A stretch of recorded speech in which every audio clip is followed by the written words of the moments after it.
अस्सलाम वालेकुम जी, मेरा नाम डॉक्टर साजिद है। आज हम बात करेंगे पार्किंसन डिज़ीज़ की अलामात और उनकी ट्रीटमेंट के बारे में। तो जैसे मैं पहले वाली वीडियो में अर्ज़ कर चुका हूँ कि पार्किंसन में मुख्तलिफ़ अलामात होते हैं। अमूमन वो बड़े स्लो हो जाते हैं, उनकी हाथों की मूवमेंट्स, चलना बहुत स्लो हो जाता है और काफ़ी लोगों को ट्रेमर्स, राशा भी होता है। उसके अलावा उनका जिस्म अकड़ जाता है और कुछ लोगों को ऐसा भी महसूस होता है जैसे उसके हाथ टेढ़े हो रहे हों या पाँव की उंगलियां नीचे हो रही हों या पाँव की उंगलियां ऊपर हो जाती हों खुद ही से। दर्द की कैफियत हो सकती है। तो अमूमन उसके लिए दवाइयाँ दी जाती हैं ताकि ये अलामत जो है वो बेहतर हो जाए। अच्छा, अब सवाल ये आता है कि क्या मुझे दवाई की ज़रूरत है या कितनी दवाई लें। अब इसका जवाब जो है वो इतना सीधा हमारे लिए नहीं है। वो डिपेंड करता है कि ये जो अलामत हैं आपको कितना तंग कर रही हैं। अगर ये अलामत आपको तंग नहीं कर रही तो ज़रूरी नहीं है कि आपको दवाइयाँ दी जाए।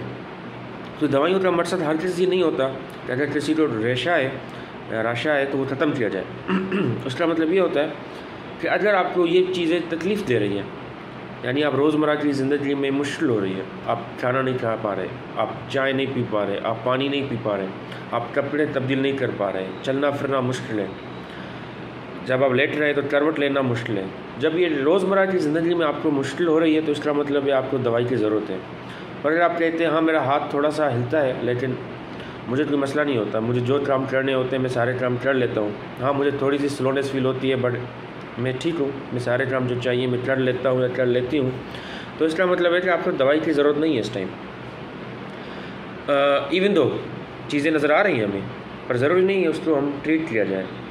अब इसका मैं एक आम मिसाल देता हूँ अपने मरीज़ों को कि सपोज़ करें अगर किसी को ट्रेमर हो रहा हो, लर्जा हो रहा हो, और दो मरीज़ हों, दोनों को एक जितना लर्जा हो या रशा हो, ट्रेमर हो। एक जो मरीज़ है वो समझे 40 साल का है, यंग बंदा है और वो डेंटिस्ट है।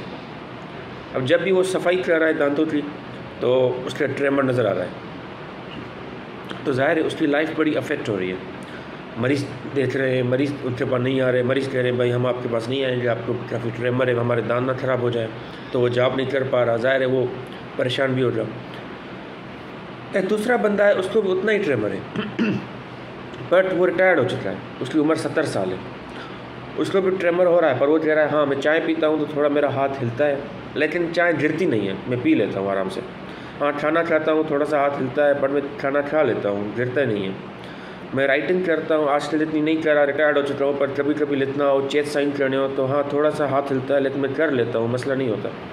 तो इवन दोनों का लर्जा ट्रेमर एक जितना है, बट पहले वाले मरीज़ में हम बड़ा अच्छी तरह से ट्रीट करेंगे क्योंकि उसकी लाइफ अफेक्ट हो रही है। दूसरा जो मरीज़ है उसको भी उतना ही ट्रेमर है बट उसकी लाइफ इतनी अफेक्टेड नहीं है, तो हम उसको इतना अच्छा तरह से ज़्यादा दवाइयाँ नहीं देंगे। हम उन्हें कहेंगे भाई ठीक है इतना परेशान नहीं हो रहा है तो ऑब्ज़र्व करें, जब मसला ज़्यादा हो तो फिर बताइएगा।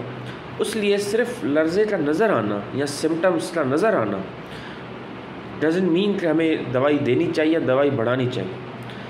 हाँ जब ये मसला करे तब, और जो दवाई बढ़ाते हैं वो गोल ओरिएंटेड होनी चाहिए। मिसाल के तौर पे कोई मुझे आकर कहता है कि मुझे राइटिंग में मसला हो रहा है, तो मैं दवाई उतनी बढ़ाऊंगा कि अब राइटिंग में मसला कम हो जाए और राइटिंग आसान हो जाए, गोल ख़त्म, गोल अचीव्ड। तो अभी अगर उसे थोड़ा बहुत ट्रेमर है लेकिन अब वो लिख पा रहे हैं तो इसका मतलब है मुझे मज़ीद दवाई बढ़ाने की ज़रूरत नहीं है।